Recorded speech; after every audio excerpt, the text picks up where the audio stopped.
Würdest du Flyer im Altenheim verteilen, wenn du junge Erwachsene für dein Produkt oder deine Dienstleistung begeistern möchtest? Ich denke nicht. Und deswegen ist es eben auch so wichtig, wirklich die besten Social-Media-Plattformen für dich und dein Unternehmen auszuwählen. Denn wenn du die falschen Plattformen auswählst, wirst du deine Zielgruppe kaum ansprechen können.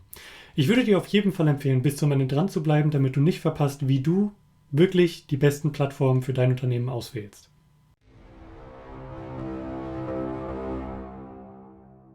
Ich bin Dennis, erstmal ganz kurz für den Fall, dass du mich noch nicht kennst. Seit 3 Jahren arbeite ich schon als Social Media Manager für meine Kunden und helfe ihnen dabei, jeden Monat Millionen von Impressionen zu generieren und Tausende von Klicks. Und ich bin außerdem Teil einer High-End Mastermind und Mentoring-Gruppe, die von einer der weltweit einflussreichsten Marketerinnen gegründet wurde und aktuell zum Glück auch noch betreut wird. Und ja, ich habe dementsprechend in den letzten Jahren schon einiges erreichen können dafür, dass ich ursprünglich gar nicht aus dem Marketing komme. Und wenn du eben auch Interesse daran hast, dein Unternehmen mithilfe von Social Media wachsen zu lassen, dann würde ich dir auf jeden Fall empfehlen, mir direkt ein Follow bzw. ein Abo dazulassen, damit du hier immer benachrichtigt wirst, wenn es wieder losgeht und wenn es hier wieder hilfreiche Tipps für dich gibt. Kommen wir jetzt aber zu den Tipps, die ich dir für heute geben möchte, im Hinblick darauf, wie du die beste Social-Media-Plattform für dein Unternehmen auswählst. Und insgesamt sind das 3 Fragen, die du dir stellen solltest, bevor du dir eine Social-Media-Plattform aussuchst, sage ich mal so. Die erste Frage, die du dir die du dir stellen solltest, ist die nach deiner Zielgruppe. Wer ist überhaupt deine Zielgruppe? Ja? Sind deine Zielgruppe zum Beispiel Unternehmer, ja? Selbstständige etc.? Dann könntest du zum Beispiel auf LinkedIn oder Xing sehr gut deine Zielgruppe erreichen. Wenn Frauen zum Beispiel zu deiner Zielgruppe gehören, dann könnte Pinterest zum Beispiel etwas für dich sein. Natürlich solltest du auch auf das Alter achten von deinen potenziellen Kunden bzw. deinen Followern. Ja, wenn du zum Beispiel eine sehr, sehr junge Demografie ansprechen möchtest, könnte zum Beispiel Snapchat was für dich sein oder aktuell auch noch TikTok. Ja. Facebook zum Beispiel könnte sich aber auch für jedes Unternehmen im Endeffekt eignen, weil dort einfach so viele verschiedene Demografien und Menschen anzutreffen sind. Das reicht wirklich von den Jüngeren bis hin zu den Älteren, wobei insgesamt betrachtet Facebook schon zu den vom Altersdurchschnitt ältesten Plattformen gehört. Genau, also das ist auf jeden Fall schon mal die erste Frage. Wie gesagt, wer ist deine Zielgruppe? Ja? Und wenn du das für dich definiert hast, dann kannst du dir auch schon die zweite Frage stellen, und zwar, wo hält die sich auf? Ja? Im Endeffekt ist das halt auch schon mal ein sehr, sehr wichtiger Punkt natürlich, weil, wie ich eben schon gesagt hatte, du würdest auch nicht ins Altersheim gehen, wenn du jetzt zum Beispiel Schüler erreichen möchtest. Außer du rechnest vielleicht damit, dass die Großeltern, die Schüler, die Informationen weiterreichen. Aber wenn du weißt, wer deine Zielgruppe ist, kannst du anhand dessen schon mal sehen, wo sich deine Zielgruppe auch aufhält. Ja? Zum Beispiel, wenn deine Zielgruppe sehr interessiert an Sport ist, ja, dann könnte zum Beispiel Twitter der Anlaufpunkt schlechthin sein, weil dort einfach immer noch sehr, sehr viel über Sport unter anderem gesprochen wird. Wenn es darum geht, neue Inspirationen zu finden und zum Beispiel neue Rezepte oder Do-it-yourself-Dinge auszuprobieren oder auch Reisen zu planen, könnte Pinterest was sein, ja, weil dort einfach sehr, sehr viel in die Planung gesteckt wird. Genau, und das sind dann so Punkte, also anhand dessen, was deine Zielgruppe vorhat und womit sie sich am meisten beschäftigt, kannst du dann auch schon erkennen, wo sich die Zielgruppen gegebenenfalls eher aufhalten oder weniger aufhalten.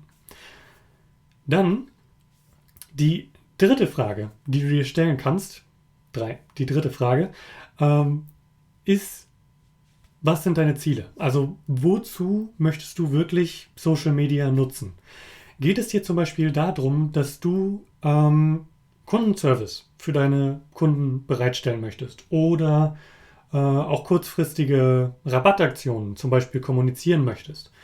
Dann könnte in dem Fall auch wieder Twitter eine sehr gute Plattform sein, weil dadurch, dass Twitter einfach eine sehr, sehr schnelllebige Plattform ist, kann es da auch sehr, sehr gut funktionieren, das wirklich für Kundensupport einzusetzen. Das machen auch ganz, ganz viele von den größeren Unternehmen schon, dass die wirklich auf Tweets von deren Kunden mit Beschwerden, mit Fragen etc. das aufgreifen, das beantworten und da eben auch präsent sind. Ja. Auf der anderen Seite können das natürlich auch die Mitbewerber nutzen, wenn du zum Beispiel zu lange brauchst oder überhaupt nicht darauf reagierst und da dann die Leute quasi abwerben. Passiert auch. Ja. Deswegen auch da wieder ein ganz wichtiger Punkt, auch darauf zu achten, wo in den Social Media Netzwerken über dich gesprochen wird. Aber das ist nochmal ein Thema für ein anderes Video. Also, genau. Wenn du zum Beispiel auch Ads für dich nutzen möchtest, also bezahlte Werbeanzeigen, dann kann es sich, beziehungsweise würde ich dir auf jeden Fall empfehlen, wirklich auf Facebook auch aktiv zu sein, weil dann, wenn du dann eben auch den Facebook Pixel auf deiner Webseite integrierst und eine aktive Facebook-Page hast, kann diese aktive Facebook-Page natürlich dann auch für mehr Vertrauen sorgen, beziehungsweise dann eben auch den Followern vielleicht so diesen letzten kleinen Push geben, dass sie wirklich zu Kunden werden, weil sie sehen, okay, da ist jemand, die haben eine aktive Facebook-Seite, da sind Leute, die kommentieren. Das gibt einfach nochmal einen ganz anderen Social Proof und baut einfach, wie gesagt, mehr Vertrauen auf, als wenn die deine Ad sehen, dann gucken, okay, wer steht da überhaupt dahinter, dann auf die Seite gehen und da dann einfach eine leere Seite ist. Das ist halt nicht unbedingt besonders förderlich fürs Vertrauen. Ja.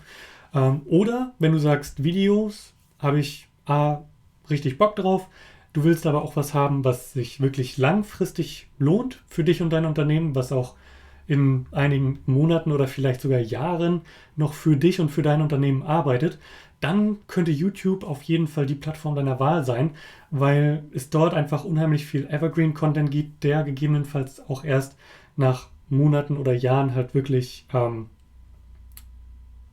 Reichweite aufbaut, beziehungsweise selbst wenn du dann immer weiter wächst, wird es auch noch viele Follower geben, die dann auch die älteren Videos von dir noch sehen wollen und so dann sich eben noch mehr bei dir und deinem Unternehmen quasi involvieren können.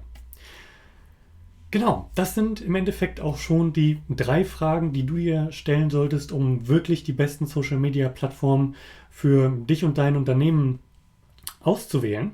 Und ich habe zu dem Thema auch noch was Nützliches in der Videobeschreibung für dich. Würde ich dir auf jeden Fall empfehlen, nochmal vorbeizuschauen und da dir das Ganze anzuschauen. Ansonsten, wenn das Video hier für dich hilfreich gewesen ist, dann lass doch direkt ein Like da und teile es vielleicht sogar mit jemandem, für den dieses Video auch noch hilfreich sein könnte. Ansonsten würde ich mich auch sehr über dein Feedback zu dem Video in den Kommentaren freuen. Und würde mich natürlich auch wahnsinnig darüber freuen, dich hier beim nächsten Mal wieder dabei zu haben. Ansonsten wünsche ich dir bis jetzt erstmal einen wunderbaren Tag, weiterhin noch viel Erfolg mit deinem Unternehmen und dann sehen wir uns. Bis denn, dein Dennis.